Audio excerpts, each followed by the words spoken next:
Bonjour tout le monde. Bienvenue dans cette nouvelle émission d'Homme en Lumière. Aujourd'hui, j'ai le plaisir d'interviewer Jacques Lucas. Bonjour Jacques. Bonjour, bonjour tout le monde, hommes et Euh, femmes. Jacques, est-ce que tu peux commencer par te présenter qui tu es et qu'est-ce que tu fais aujourd'hui, puis peut-être un petit peu ton parcours un peu de vie. Ok, il va y avoir pour un petit moment, si je On a parle le de temps, t'inquiète. mon parcours de vie. Bon, bien écoutez, ce que je peux dire, c'est que je suis animateur de stage de tantra, donc je travaille la sexualité d'une manière saine, cadrée, structurée, et que j'ai une spécialité euh, qui est de travailler avec les hommes. Alors, j'anime des stages de tantra mixte, j'anime des stages tantra couple et j'anime des stages tantra homme en deux volets, tantra homme 1 et tantra homme 2. Et bon, je suis assez connu pour ce travail, que ma formation est celle de psychothérapeute, validée par l'EAP, donc le European Association of Psychotherapists. Donc j'ai une déontologie, j'ai une éthique et je suis aussi connu pour justement cette rigueur. Euh, alors, mon histoire de vie, tu souhaites que j'en parle? Je vais essayer d'être bref. Alors, je suis né d'une manière particulière, puisque ma mère a fait un prolapsus pendant sa grossesse, donc une descente d'organes. L'utérus est tombé, est descendu dans le vagin, et lorsque je suis né avec son utérus. C'est-à-dire que bon, j'étais dans son utérus, hors de son ventre, il n'est pas sorti totalement, d'après ce que j'ai compris, mais bon, en tout cas, ils ont dû rouler son utérus sur ma tête pour que je naisse vraiment. Ça, je l'ai appris, j'avais 39 ans, suite à un travail en psychothérapie, et j'ai vérifié après, bien sûr, auprès de ma mère, c'est elle qui m'a révélé ces circonstances, où j'ai, dans ce travail en psychothérapie, en formation de psychothérapeute, ma naissance a été vraiment très particulière, j'ai explosé la matrice, enfin bon, bref. Et donc, la formatrice m'a demandé d'aller demander à ma mère les circonstances exactes, et c'est comme ça que je l'ai su. Alors, qu'est-ce que ça a eu comme conséquence? Ça a eu la conséquence que je prenne conscience à quel point j'étais sous l'emprise de ma mère. Le sens que ça peut avoir, est double. Soit ma mère ne voulait pas me lâcher, soit moi, je ne voulais pas lâcher ma mère. Peut-être un peu des deux. Et donc, ça a fait l'objet de tout un travail, même si j'ai commencé ma psychothérapie bien avant. Donc, après cette naissance, eh bien, j'ai eu une enfance assez particulière, puisque j'ai été érotisé par ma mère, comme par hasard, que mon père était absent. Il était violent, violent avec moi, violent avec ma mère, violent avec mon frère. Euh, que dire d'autre?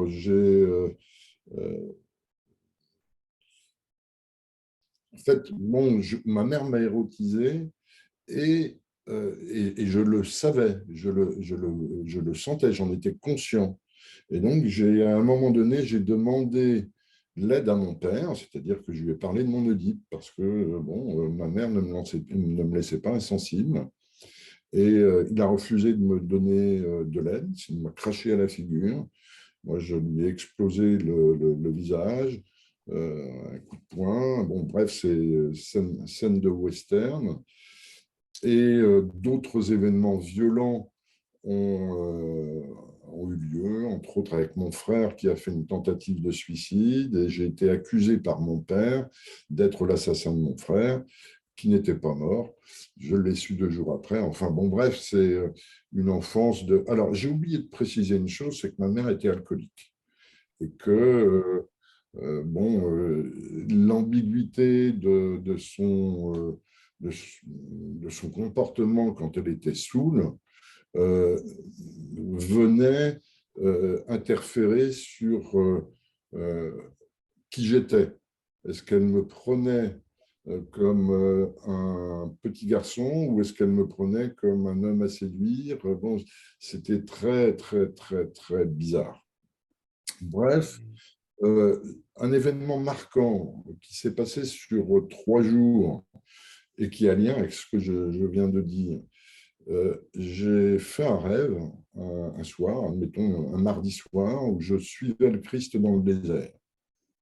Alors, si je racontais là le rêve comme si j'y étais, je suis le Christ dans le désert. C'est quand même interpellant aussi comme Mmh. ambiguïté, entre suivre et être. Le deuxième soir, j'ai vu une lumière blanche ici, au troisième œil, les yeux révulsés. Je rentrais dans la lumière, je rentrais dans la lumière, ça me gênait, ça me donnait mal aux yeux, donc j'allumais ma lampe de chevet à côté, ça disparaissait, je refermais la lumière, et 30 secondes après, ça revenait. Ça m'a duré quand même facilement une bonne heure, entre une petite heure et une bonne heure. Et le troisième soir, ben là, j'ai eu l'impression d'un changement complet de niveau de conscience. Euh, je, je, pour le décrire, je dirais que c'est comme si je passais des premières pages de la conscience de ma vie carrément aux dernières pages, conscient de la vie, conscient de la mort, conscient de la folie. Je percevais les choses dans l'absolu. Alors, je ne sais pas si ça évoque quelque chose à vous qui m'écoutez, mais lorsque je voyais un objet, je le voyais en lui-même, par lui-même, dénué Mmh. de tout lien. Et c'est bon, moi, je connaissais le sens, mais ma perception, par exemple, d'une fourchette était complètement absurde, mais je regardais une chaise, c'était pareil. Et j'étais entouré d'absurdité et de néant. Et là, ça a été très, très fort. Mon père était cardiologue et je l'ai appelé parce que j'avais de la tachycardie, des angoisses, vraiment. Et il a pris ma tension, j'avais des poussées de tension à 28,10. Donc, à quelques points, à 30,11, je crois que bon, l'être humain ne peut pas survivre. Donc, j'ai vécu ça pendant 5 ans. J'ai arrêté le lycée, j'ai tout arrêté. Et j'ai entamé un. Alors, d'abord, j'ai été SDF. J'ai tout quitté, les parents, la famille, les amis, et je suis parti sur les routes, angoissé, pas bien du tout. Je voulais aller me suicider en Inde. Et puis j'ai rencontré un maître spirituel qui m'a donné une méditation. Et donc, ça a commencé à me calmer, à me stabiliser. Alors j'étais SDF pendant 1 an et demi, grosso modo. Et puis, bah, j'ai squatté. Et puis, j'ai réussi à trouver des petits jobs, des petits boulots à droite et à gauche. Et j'ai fini par être pris comme visiteur médical, un coup de bol énorme. Alors, j'ai écrit un livre qui s'appelle Tous les chemins mènent à l'homme. Je raconte tout ça précisément dedans. Mais en tout cas, j'ai réussi à faire de l'alimentaire. Mais ma vie n'avait aucun sens. Donc, je travaillais vraiment pour survivre.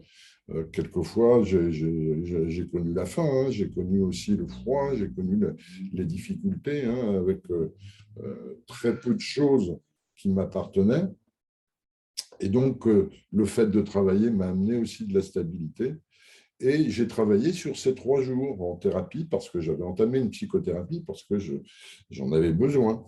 Vraiment, je souffrais, quoi, hein, vraiment, hein, avec ces angoisses, ces tensions, même si elles étaient moins fortes. Et dans une régression, je me suis rappelé que ces 3 jours, qui ont été déstructurants possibles, sont venus peu de temps après, peut-être 8 jours, 15 jours après, que j'ai pris la décision d'arrêter de me masturber en pensant à ma mère. En fait, j'étais Mmh. retouché par elle, j'avais du désir pour elle, et j'avais très peur du passage à l'acte. Et bon, il ne s'est jamais rien passé, sauf des détails, quoi, des caresses équivoques, des choses bon, qui venaient, ou des propos équivoques. Ma mère me disait, tu sais bien que tu es mon préféré. Oh, quand j'entendais ça, ça m'énervait, je ne voulais pas être son préféré. Bon, bref, donc j'ai entamé une thérapie longue, hein. J'ai commencé, je devais avoir 22 ans. Plus ça allait, mieux ça allait, plus j'étais conscient, plus je débusquais des choses de mon histoire, plus je résolvais les traumas et les choses qui avaient besoin d'être nettoyées.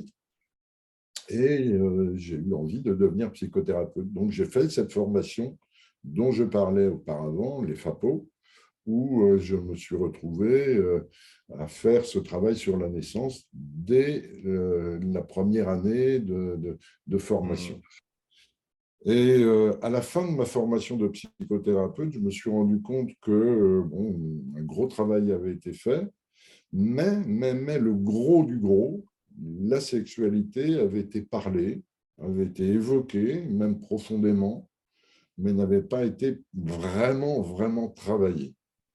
Et donc, je me suis mis en quête de chercher un endroit. Alors, j'ai fait 1 ou 2 stages de sexothérapie, ça ne me convenait pas vraiment.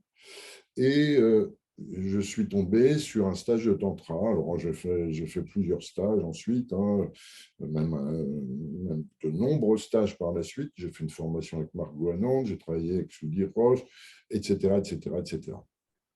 Et lors de cette formation avec Margot Anand, j'ai rencontré une femme, Marisa Ortolan, avec qui on a décidé d'animer des stages de tantra ensemble, de co-animer. Et donc, on a monté un cursus avec une structure qu'on appelait Horizon Tantra et qui tournait admirablement. On a fait jusqu'à 24 stages par an. C'est-à-dire un week-end sur 2, on était en animation. J'avais abandonné au bout de 10 ans les thérapies individuelles parce que ça faisait trop de travail. Et donc, je me consacrais au stage de tantra.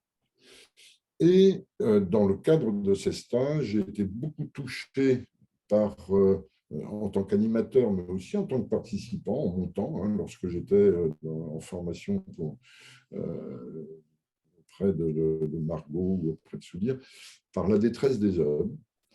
Et Marisa était touchée par la détresse des femmes et elle avait lancé un tantra femme, un stage spécialement pour les femmes qu'elle a reproduit par la suite. Et au bout d'1 an, bon, moi, je me suis senti prêt à, moi aussi, animer des stages tantra hommes.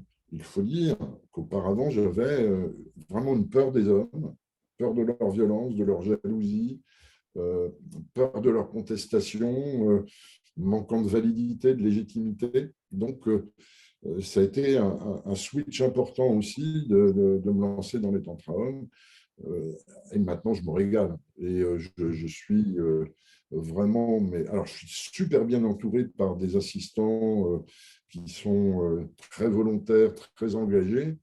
Et on vit une aventure qui est exceptionnelle, quoi. Il y a une fraternité qui se dégage de ces stages et pas une fraternité qui s'évapore. Ça change le comportement, le regard sur soi, sur l'autre, les autres, les hommes, les femmes, sur la relation. Et donc, moi qui étais en absurdie à mon adolescence, je parlais tout à l'heure de ce manque de sens, eh bien, ça donne sens à ma vie et non pas mentalement. C'est-à-dire que ça vient nourrir mon besoin, ça vient vraiment donner de la cohérence à ma vie. Mmh. J'ai parlé. Ah oh. Je suis j'accueille tous tes mots, je suis très respectueux de ton chemin de vie qui n'a pas été, tout rose, mais en même temps, je me dis que finalement, il a été parfait pour ce que tu fais maintenant parce qu'il t'a confronté, à plein de choses qui sont, finalement, qui sont nécessaires d'avoir traversé pour accompagner les hommes. Moi, le premier truc qui me venait quand je t'entendais témoigner, c'est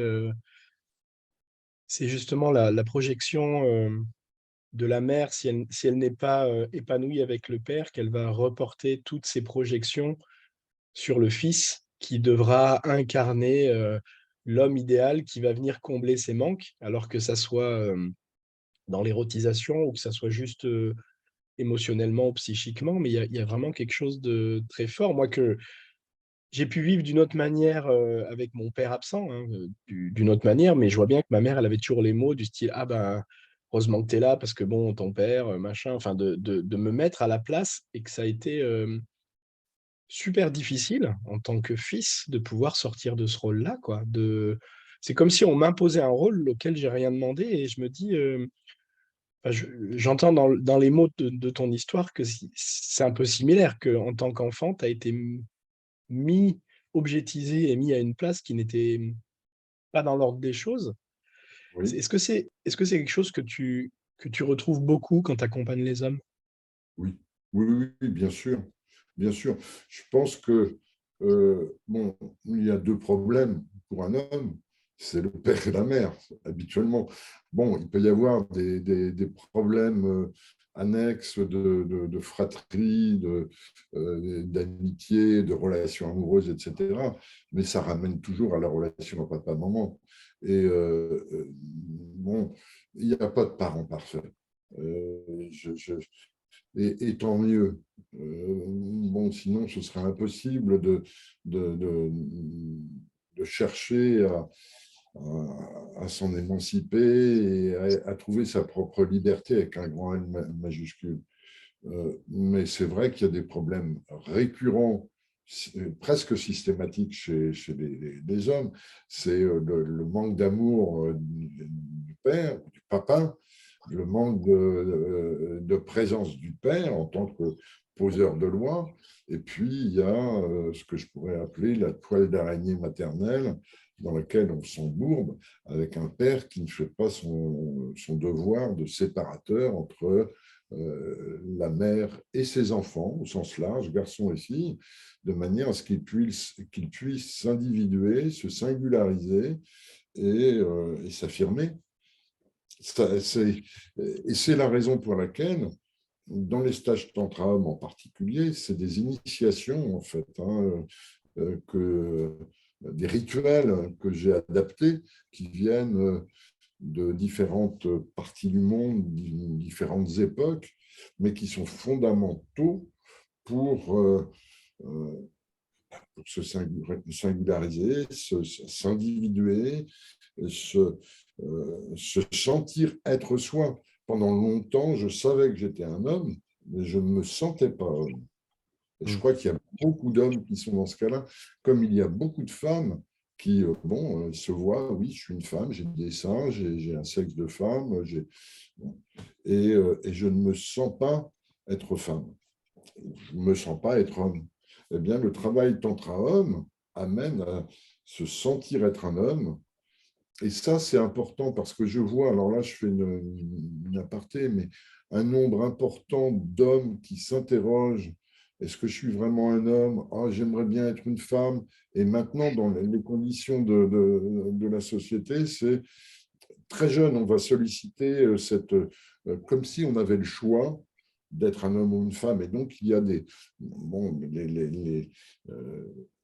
les opérations pour le transformisme, devenir transgenre. Moi, ça m'effraie. Ça m'effraie parce que je pense que là, je passe à un niveau un peu plus spirituel, mais la vie nous a donné ce que l'on est et c'est à nous de le devenir.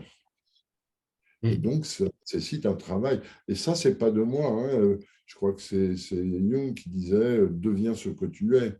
Bon, c'est, pour moi, il y a un travail. Alors, au début, c'est ardu. Au début, c'est dur parce qu'on est face à la souffrance. Je l'ai été, je peux en parler vraiment, vraiment. La souffrance du manque de sens, la souffrance de ne pas être d'accord avec soit l'image que l'on donne, soit ce que l'on ressent de soi, ce que l'on pense de soi. Il y a tout un travail à faire, quelquefois donc laborieux, mais plus ça va, plus on y prend du plaisir sur ce chemin. Et plus ça va, plus on voit que ça porte ses fruits. C'est-à-dire que maintenant, vraiment, je peux dire que je me sens être à ma place en tant qu'être humain, en tant qu'homme, en tant qu'animateur de stage de tantra, en tant qu'être spirituel, et j'aime ça. Et Mmh. je prends du plaisir en plus à le transmettre. Donc, c'est vrai que si je regarde le début de ma vie et à l'heure actuelle, il n'y a pas photo, quoi. C'est un trajet que je peux imaginer enviable, même si je n'aurais pas envie de repasser par là où je suis passé. Mmh. Parce que c'est fait, quoi, hein. Et, bon, je sais combien ça m'a coûté en souffrance, en douleur, en volonté de m'en sortir, etc. Mais en même temps, oui, oui, oui, à ce qui est là maintenant, Mmh. en moi et dans mon environnement. Même socialement, même avec ces histoires de Covid, de guerre en Ukraine, de folie sociale que je trouve vraiment dangereuse. Je prends du plaisir à le voir, le dénoncer, le partager, et ça fait partie aussi maintenant de mon existence. Une dimension plus sociale que juste développement personnel ou tantrique ou autre, quoi. Il y a quelque chose où je contacte des hommes et des hommes et des femmes dans ma vie qui ont une conscience de ce qui est juste, de ce qui est vrai, de ce qui est réel et de tout ce qui peut être manipulation. Mmh. Je me suis un Merci. peu égaré. Non, il n'y a pas de souci. Hem, Moi, j'aimerais revenir sur sur ton père, parce que, bah, tu nous as témoigné d'un père, plutôt violent, absent, pas à l'écoute aujourd'hui, avec le recul, qu'est-ce que ton père, il t'a transmis? Comment tu peux voir ça aujourd'hui? Alors, ce que je reconnais de lui, c'est et que j'ai envie d'intégrer, c'est l'intégrité. Et je me sens intègre, mais je sens qu'il y a toujours plus pour gagner en cohérence entre ce que je suis et ce à quoi j'aspire. Mmh. Je ne sais pas comment le dire, mais ça nécessite quelquefois des choix, ça nécessite quelquefois des prises de position. Je viens de le faire, là. Bon, ça nécessite bon, de s'affirmer. Et ce que j'ai Mmh. vu et qui m'a inspiré, c'est chez mon père, ça se passait dans sa vie professionnelle, mais je le voyais intègre, je le voyais carré. Dans la famille, il n'était pas vraiment comme cela, mais bon, il m'a donné ce goût-là, en tout cas, Mmh. à l'intégrité et au juste, au vrai, au Mmh. réel. C'est c'est Au intéressant niveau, ce que tu dis, sur ton père par rapport au fait, d'avoir une facette sociale qui peut être hyper droite, hyper alignée, hyper juste, hyper, équilibrée finalement et rayonnante, et une part, intime et familiale qui est hyper bancale. Parce que c'est marrant les résonances, parce que moi j'ai eu un père pareil qui s'est, déployé dans le professionnel, qui a commencé, ouvrier, spécialisé, puis qui a fini cadre, à monter des machines à l'autre bout du monde, à être responsable de plein d'équipes tout seul, envoyé tout seul à l'autre bout du monde pour gérer des millions en projet, tout ça. Et il y a vraiment une réussite où il s'est construit et il était hyper reconnu, et la totale opposée à l'intérieur du foyer. Et je me dis, ça me fait penser ce que tu disais tu vois, d'être intègre et de me dire: «OK, moi aussi dans ma vie, il y a des fois où, bah, en stage, je peux avoir un discours, je peux être une certaine présence, une certaine rayonnance, et puis après quand je reviens dans ma vie, ben, je vois justement toutes les parties que j'ai à bosser qui sont encore bancales, ou tiens là, j'y suis pas arrivé avec mes enfants, ou là avec ma compagne, ah je vois que ça a accroché sur un truc et que j'étais pas tout à fait aligné». Et comment toi tu gères tu vois, cet espace, cette, fluctuation entre, bah, le de vie, potentiel qui est là, qui rayonne par moment, et puis juste, l'humanité qui est à un autre moment et puis qui doit faire son chemin d'homme, et qui est en devenir aussi, quoi.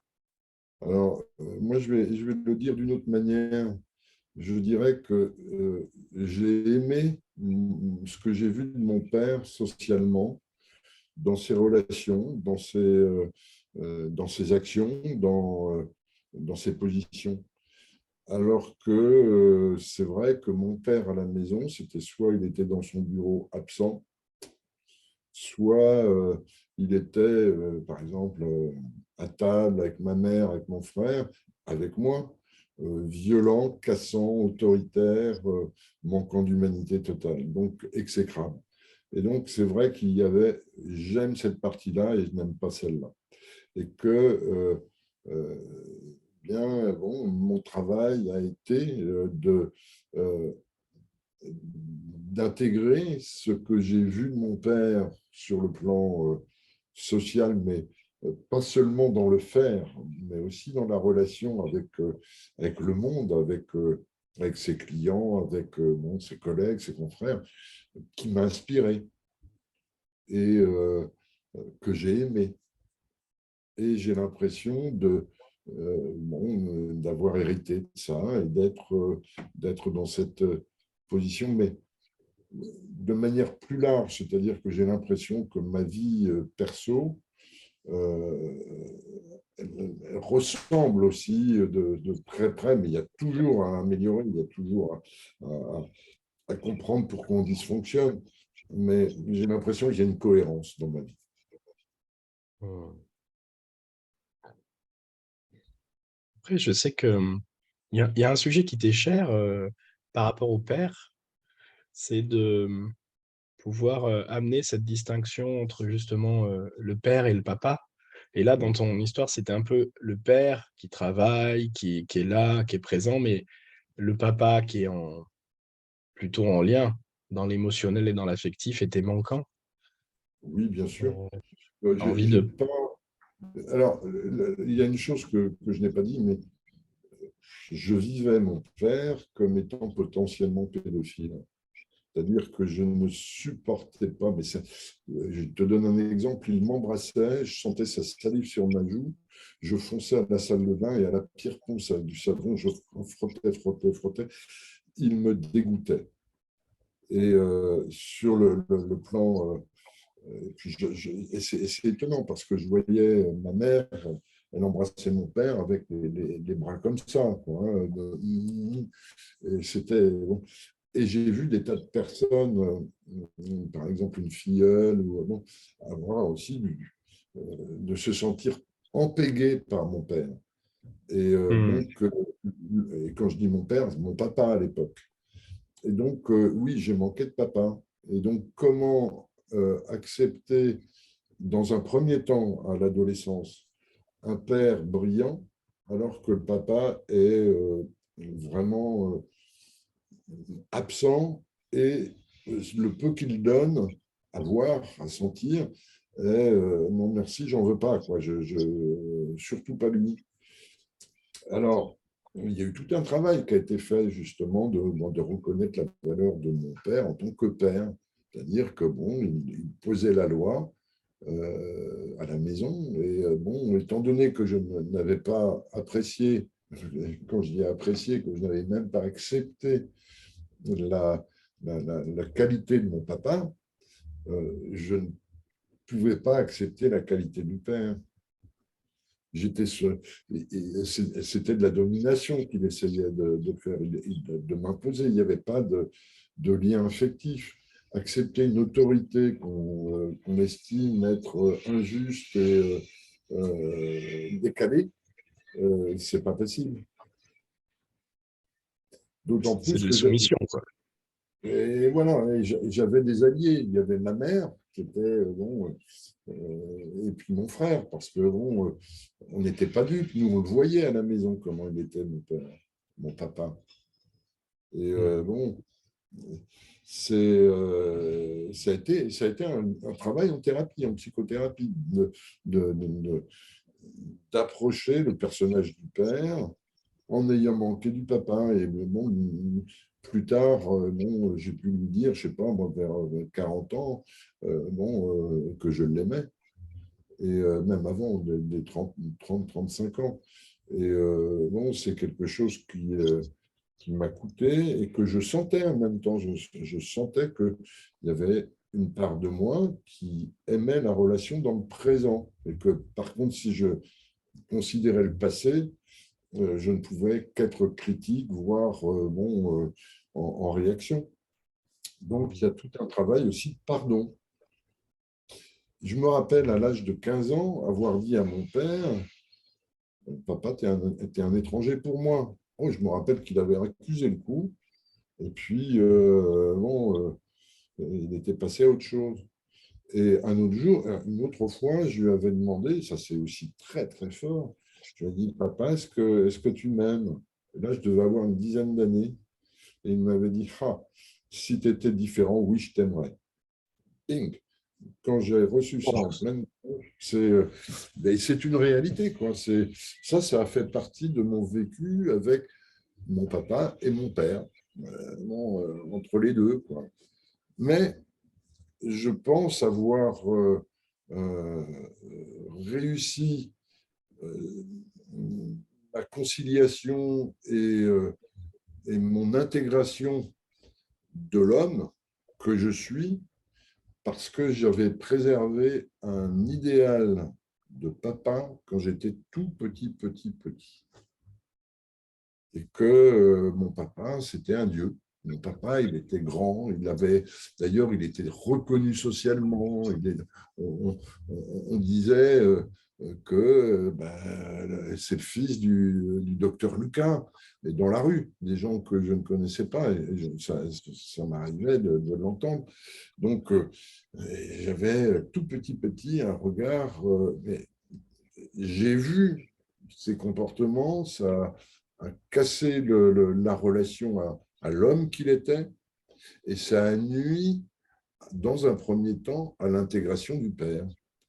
Et tout mon travail de psychothérapie a été de réunifier, de ne pas quitter d'une seconde l'idéal de ce père avec un grand P à l'intérieur de moi et de l'incarner, de tout faire pour l'incarner.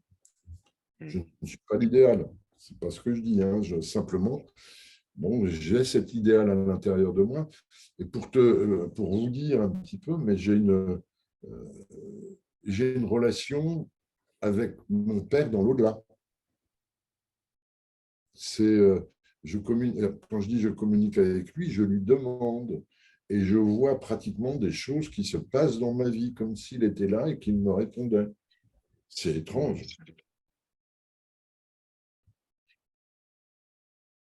Parce que peut-être que dans l'au-delà, il est plus dans ses parts bancales humaines et qu'il incarne totalement ce qu'il doit incarner avec justesse. Alors, est-ce que c'est vraiment lui ou est-ce que c'est les énergies? Je ne sais pas, hein, mais en tout cas, je cultive cette attitude de communiquer avec plus grand que moi, plus grand que l'humain, plus grand que... et euh, de poser ma vulnérabilité face à cette dimension-là, et ça touche la spiritualité, hein, c'est clair. Et j'ai des réponses, j'ai un lien, je sens que je suis porté. D'ailleurs, je peux donner un exemple. J'ai créé les cartes de l'homme nouveau, un tarot, hein, dont peut-être je montrerai tout à l'heure. Oh, je peux le faire maintenant. Je mettrai les références en lien. Voilà. De l'homme. Alors, les cartes de l'homme nouveau, c'est un tarot qui s'adresse aussi bien aux hommes qu'aux femmes, mais peut-être plus spécifique aux hommes, parce que je parle beaucoup du masculin. Et la carte de l'homme nouveau, c'est celle-là. Alors, je ne sais pas si ça se voit bien à l'écran, mais c'est un homme papillon qui a les pieds sur terre. Tu as vu? Oui, j'ai vu, je vois. Ouais. Elle est là. Là, Là. un homme papillon sur la terre. Ouais. Et ça, tu vas voir, c'est énorme. Et pourtant, c'est vrai. J'en donne ma parole. C'est pas moi qui ai fait les illustrations, c'est une illustratrice qui s'appelle Magali Masson, et je lui ai donné le cahier des charges pour chaque carte. Et puis, je lui avais dit de faire un homme papillon avec les pieds sur terre et enraciné sur terre même. Et elle l'a fait, admettons, au mois de mars 2010. Enfin, je n'ai plus les dates exactes. Hein, bon, bref. Et j'ai envoyé le modèle de la carte à l'éditeur Yves Michel aux éditions Le Souffle d'Or, donc au mois de mars 2010. Le jeu est sorti en fin d'année 2010, mois de septembre, octobre. Et lorsque le jeu est sorti, j'ai reçu un mail d'un homme qui me disait j'aimerais que vous m'offriez votre jeu. Ouais, mais il vient juste d'être mis à la vente, achetez-le. Un mois après, il me réécrit j'aimerais vraiment que vous m'envoyiez votre jeu. Je dis non. Et puis, il me redemande une troisième fois en me disant qu'il est jeune, bouddhiste, qu'il n'a pas d'argent et que mon jeu, les cartes de nouveau, il aimerait vraiment les avoir. Je lui ai offert. Par retour de mail, il m'a envoyé une photo que vous pouvez tous voir en tapant sur Internet, d'un crop circle qui est paru en Hollande l'été 2010. Donc après que la carte ait été créée, dessinée, envoyée à l'éditeur, etc. Et c'est vraiment, quand on le regarde, alors il suffit de taper crop circle papillon Hollande, et bon, vous allez le voir. Et ça, tu vois, c'est pour moi un clin d'œil de l'au-delà. En tout cas, c'est comme ça que je l'ai reçu. Peut-être qu'il n'y a aucun rapport, mais quand il m'a envoyé cette photo de ce crop circle, j'avais les poils qui étaient complètement hérissés. Et Mmh. j'ai eu aussi ce sentiment à ce moment-là d'avoir abouti, d'être abouti, d'avoir réussi ma vie profondément, quoi, pas juste soit dans le matériel, soit dans l'image ou autre, mais qu'il y avait quelque chose de vraiment de connecté et de pleinement épanoui. Mmh. Ça, ça j'adore sentir ça. Et je ressens ça aussi dans l'animation de mes stages de tantra mixte aussi. Mais je sens que j'ai beaucoup encore à transmettre aux hommes. Ça me plaît, en plus. Parce que ça, ce qui résonne là dans ce que tu dis, c'est, j'ai l'impression que c'est quand on arrive à pacifier son histoire avec le père humain, ça ouvre la porte pour se mettre en lien avec le père divin, le père du dessus.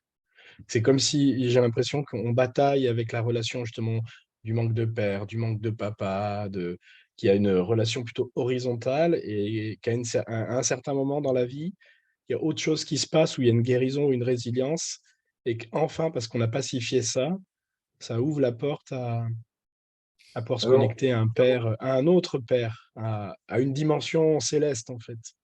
alors, personnellement, je ne pense pas comme toi. Je crois que je n'ai jamais lâché le lien avec ce père idéal, avec ce père avec un grand P et qui est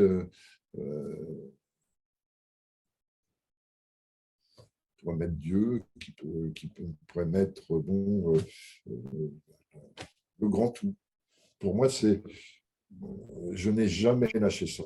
J'ai toujours eu la foi en l'aide, le support et aussi l'induction ou le cadeau, les possibilités les meilleures pour moi qui me soient offertes pour moi et pour ceux qui m'entourent peut-être.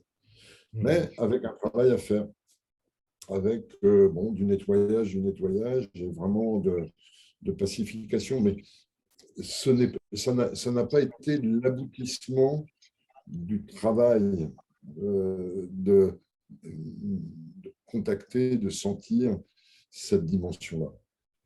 Elle a toujours Mmh. été là, même lorsqu'il y avait de l'absurde, justement parce que l'absurde était là, était dans ma conscience quand je percevais, comme on le disait tout à l'heure, vers mes 17 ans, cette absurdie, plus que de l'absurdité.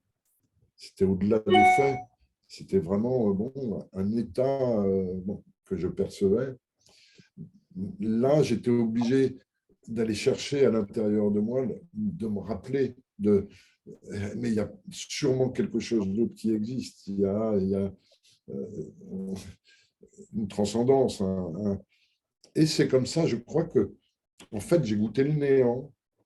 Et dans le néant, on est créateur. Et donc, j'ai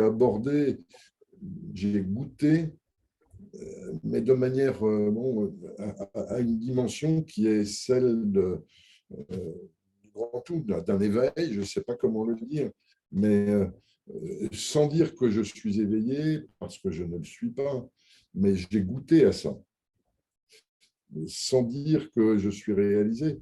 Mais c'est vrai aussi que je goûte à la pleine satisfaction de ce que je peux faire et transmettre dans ma vie avec les hommes, entre autres, les hommes et les femmes dans les stages mixtes.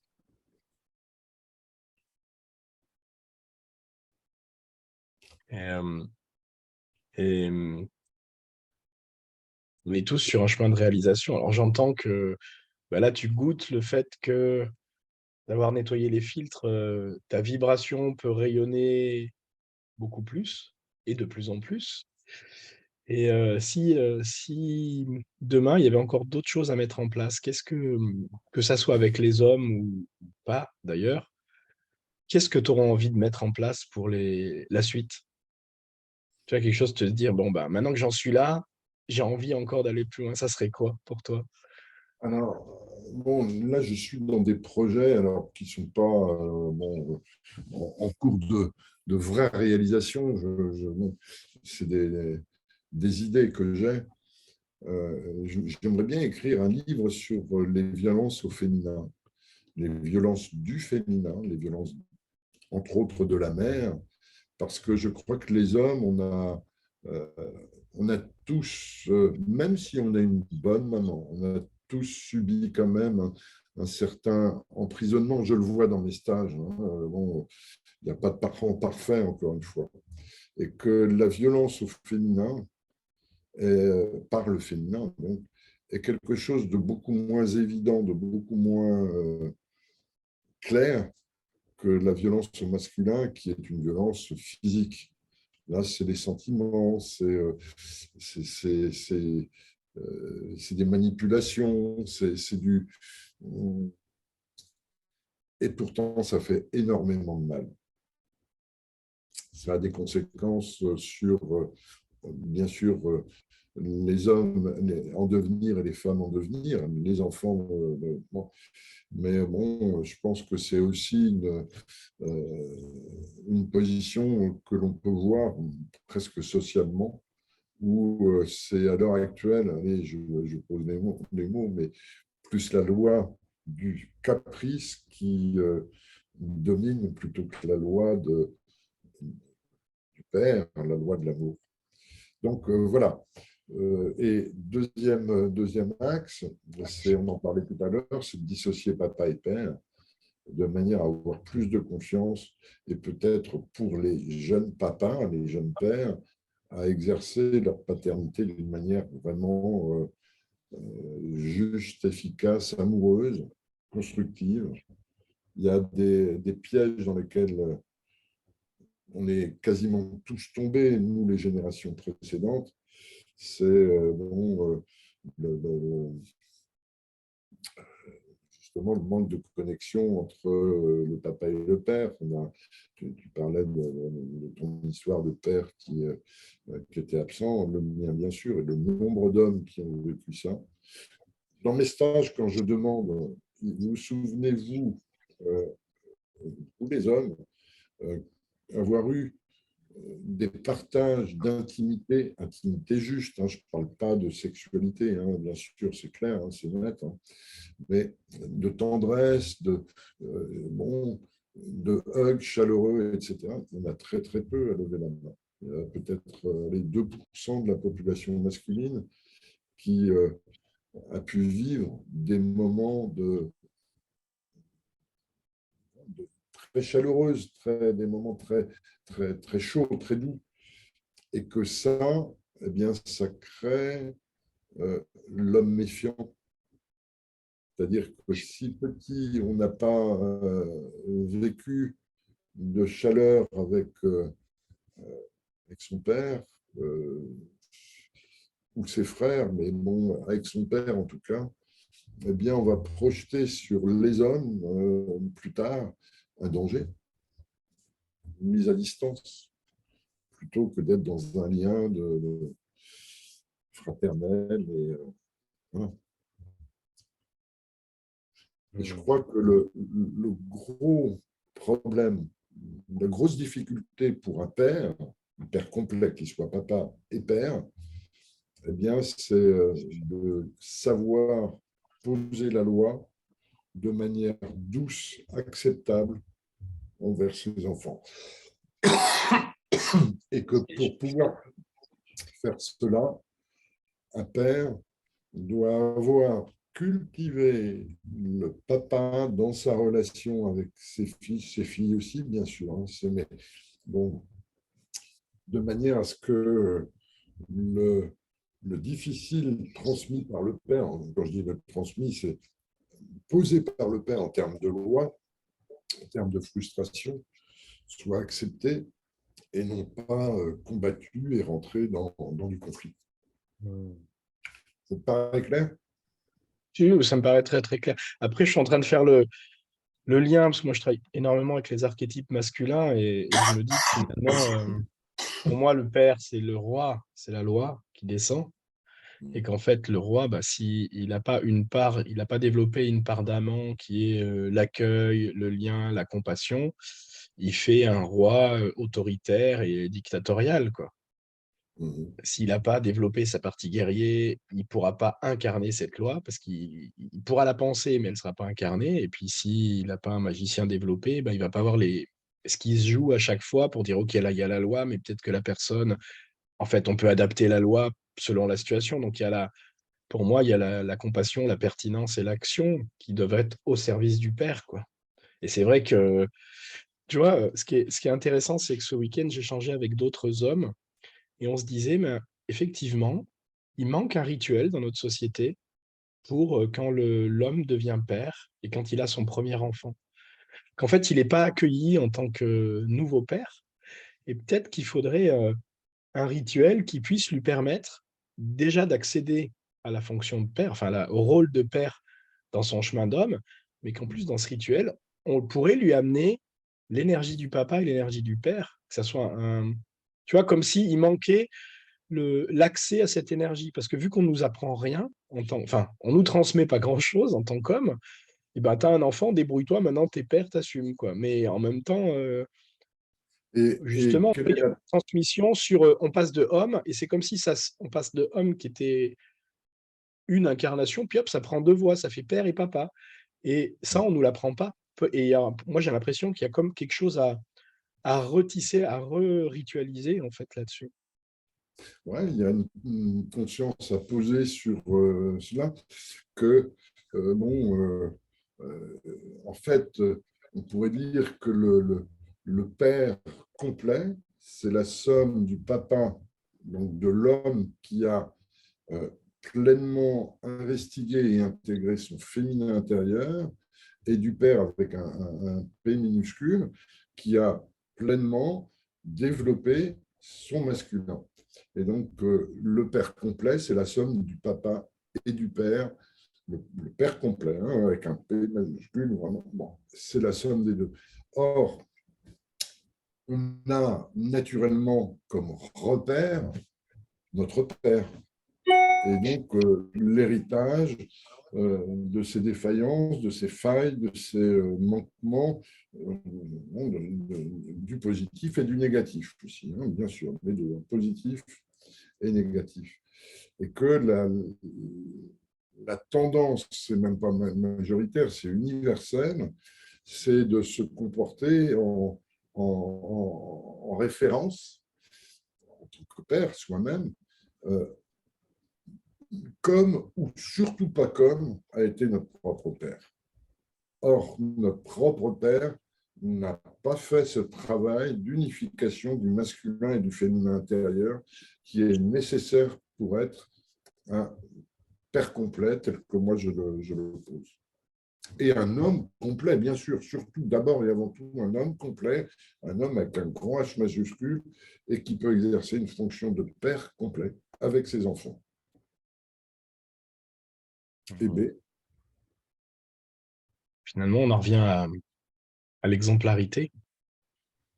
Oui. Parce que moi, par exemple, si je n'arrive pas à accueillir mes émotions, ben, quoi qu'il arrive, je montre à mon fils que un homme, ça ne sait pas accueillir ses émotions. Enfin, j'en reviens toujours, moi, au proverbe. Il y a des proverbes d'Amérique du Nord, alors je ne sais pas s'il est Lakota, mais qui disait que si un guerrier n'arrivait pas à accueillir ses émotions, c'était un lâche. Et donc, eux, il y avait une notion de transmission, de passage, de se dire, ben, un homme complet, c'est un guerrier qui sait exprimer ses émotions, qui sait les vivre pleinement. À partir de là, tu es un homme courageux. Sinon, si tu ne sais pas faire ça, tu es un lâche. Et d'avoir cette transmission sociale, ce transgénérationnel de l'exemplarité, moi, je trouve que c'est... En fait, on en revient à ça, quoi. D'être des hommes peut-être imparfaits, mais qui soient capables d'être dans leur masculin et dans leur féminin.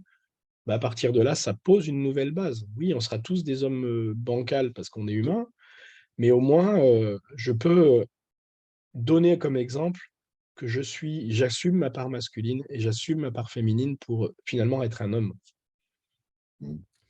Ce que je peux dire, c'est que dans les stages que j'anime, lorsqu'un homme est dans sa vulnérabilité, lorsqu'il peut pleurer ou pas, hein, il peut juste se vivre comme étant paumé, perdu, ça me touche, ça m'émeut,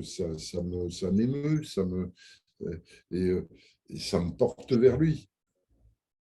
Parce que bon, là, dans cette dimension de vulnérabilité, d'ouverture et de s'en remettre à la fratrie, à, au père avec un grand P majuscule, c'est magnifique, magnifique.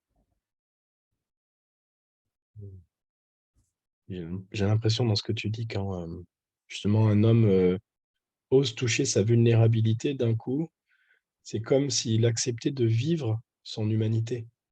C'est Absolument. comme, j'ai l'impression que les hommes qui sont bloqués dans le masculin d'avant, là, le côté patriarcal, on pleure pas, on souffre pas, on montre rien. Pour moi, c'est comme s'il y avait un déni d'incarnation et qu'enfin, quand ils chutent et qu'ils touchent leur vulnérabilité, ils acceptent pleinement leur humanité qui est vulnérable, qui est souffrante, qui est mortelle. Et que d'un coup, c'est comme s'ils tenaient quelque chose en se disant non, non, je suis le plus fort, je vais jamais mourir, je vais être au-dessus des autres. Et là, d'un coup, ben, ils deviennent touchants parce que ils posent l'armure au sol et c'est juste leur cœur qui est là, quoi. Ouais. Ça, je trouve ça. Avec des tas de qualités qui peuvent être l'humilité, l'amour, la tendresse, la générosité, euh, le lien, le lien à recevoir et à donner ce que l'on est, quoi, parce que, bon, hormis ce que l'on est, on n'a pas grand-chose à vraiment donner aux autres. On peut faire, mais bon, quand on est dans le faire, on est souvent avec du, soit du pensé, soit du voulu.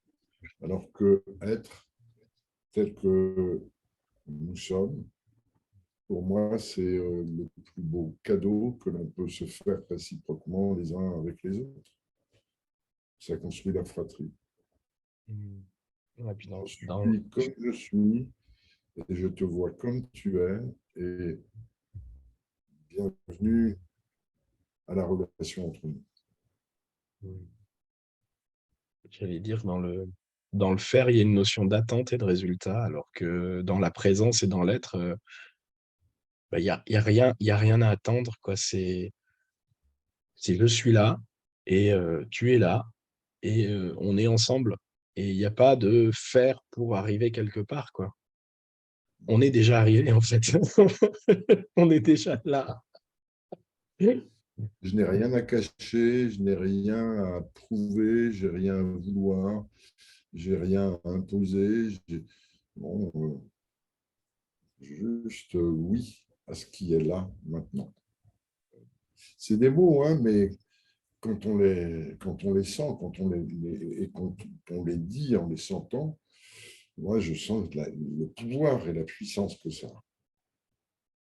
Et une nouvelle humanité basée là-dessus, je pense que ça pourrait changer les choses dans ce monde. De plus faire. Moi, c'est des mots que j'ai écrits il n'y a pas très longtemps, que j'ai partagés, mais le fait de plus faire contre l'autre quand je suis en action, mais de faire avec lui, avec mon intérieur, avec mes peurs, avec mes pleurs, mais faire avec, en fait. De relier, finalement, relier les parts de moi, relier les personnes autour, et que pour moi, j'ai l'impression que la présence, c'est faire avec tout ce qui est là tout le temps. Et qu'il n'y a plus enfin, finalement, plus de séparation, mais comme on disait, ben, tu es là, je suis là, on est ensemble, et ok, tout est déjà dit, en fait, tout est là, quoi. Hmm. Mm. Après, bon, si on me demande, je veux bien parler, je veux bien dire, je veux bien mettre en place des choses, tu vois, ça se fait. Ouais, oui. Après, oui, finalement, c'est offrir qui tu es, Ouais. après. Offrir ton chemin, ton expérience, mais c'est aussi finalement qui tu es, tout ça, quoi. Mm. Et si ça intéresse l'autre, les autres, tant mieux.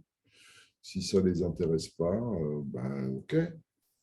Mm. Moi, je peux m'intéresser à plein de choses, plein de gens, euh, plein d'hommes, plein de femmes, bon, plein d'activités.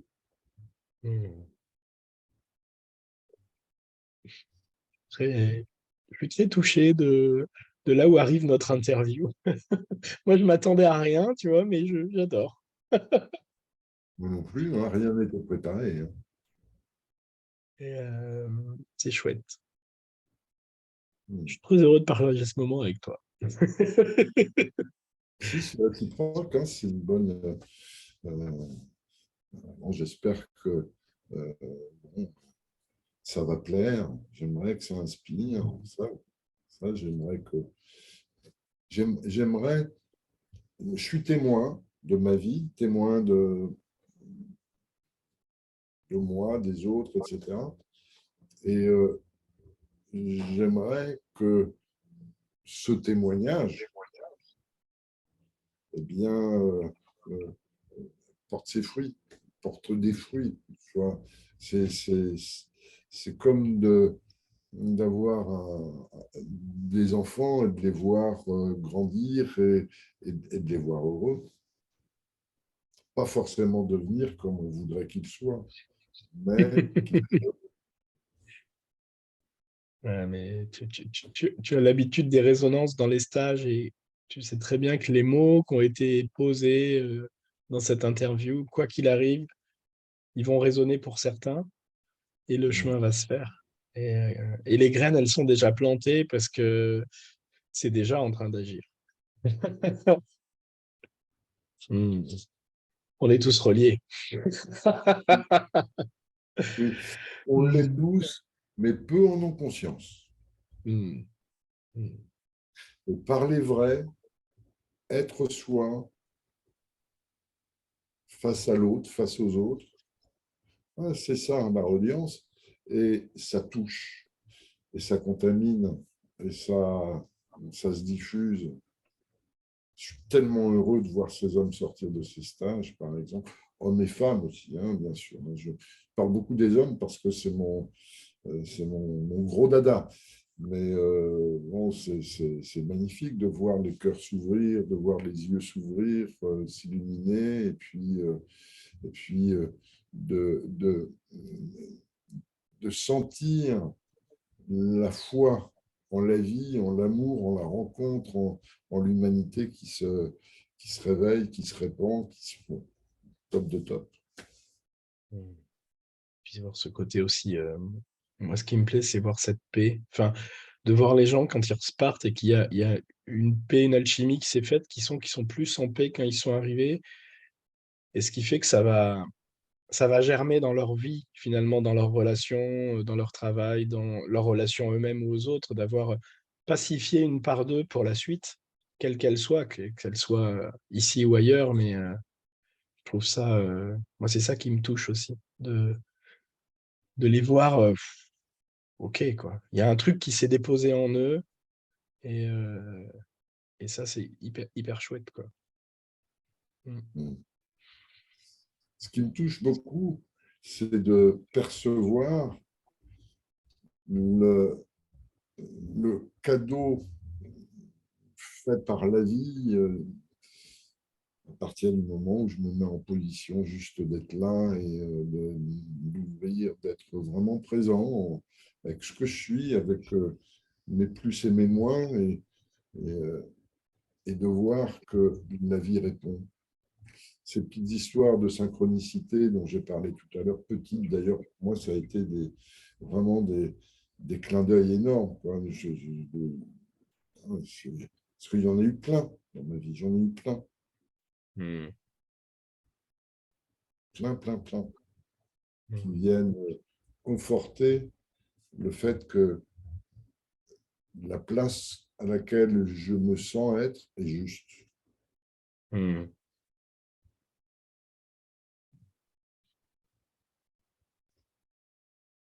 Voilà, voilà, Ludovic, est-ce que tu as d'autres questions à me poser? Mmh. Non, là, j'arrive, je commence à être, je suis dans la présence et après je me dis: «Je pourrais, t'amener des questions, mais ça va être vraiment vraiment mental» et voilà, Si tu as besoin, tu peux me réinterviewer un jour, il n'y a pas de souci. oh bah, avec vraiment grand plaisir mais je réfléchis à d'autres formats pour peut-être, interviewer sur des sujets c'est des sujets précis avec peut-être plusieurs intervenants pour que ça soit vraiment quelque chose de plus profond pour que les gens, ils puissent, aller voir plus de choses. Mm. Hem et bon, on peut se dire qu'on commence tout doucement à terminer l'interview. Est-ce que déjà, je te remercie beaucoup d'avoir pris ce temps avec moi. Après, je sais pas si tu as envie de partager, voilà, une actualité qui est la tienne. Je sais que tu as des stages qui sont très, très pris et que tu as une actualité bien chargée et que tu voilà, après, je sais pas si tu as envie de partager quelque chose là-dessus? Bah, je peux proposer de consulter mon site jacques-lucas.fr. Toutes les dates de stage y sont. Mes publications, que ce soit alors, les cartes de l'homme nouveau, Les livres? les deux livres, tous les chemins mènent à l'homme, où je parle de l'histoire de ma vie, hein, et le tantra Horizon sacré de la relation que j'ai coécrit avec Marisa Ortolan. Voilà. Autrement, sur mon site, il y aura aussi, j'imagine, notre conversation qui sera intégrée dans les publications. Et je pense que tu me donneras le lien, je pourrais le mettre sur mon site. Avec Et je la plaisir. mettrai en valeur. Je la mettrai en valeur parce que je l'ai trouvée justement magnifique et puissante et qui m'a bien fait vibrer. Voilà. Mmh. Si je peux la placer dans une newsletter, si tu m'en donnes l'autorisation, je le ferai. En tout cas, merci Jacques, encore d'avoir, pris le temps avec moi. Merci à toutes les personnes qui suivent ces interviews dans mon Lumière, où justement je donne la parole, aux hommes qui accompagnent des hommes, mais aussi aux hommes, aux autres, pour avoir, différents points de vue, différentes paroles d'hommes.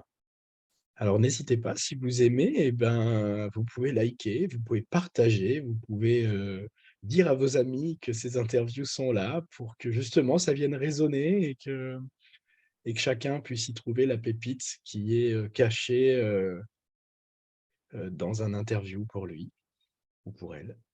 Voilà. Et ben, en tout cas, je vous remercie d'avoir, suivi cette interview. Merci à tout le Merci, monde, merci Jacques et merci à toi, Ludovic. Merci aux hommes et aux femmes qui sont encore là lors de ces dernières minutes de conversation passionnantes et vibrantes. et puis au plaisir de te réinterviewer, peut-être sous un autre format ou sur des sujets particuliers. Au revoir tout le monde et à la semaine prochaine alors. Au revoir. Au revoir.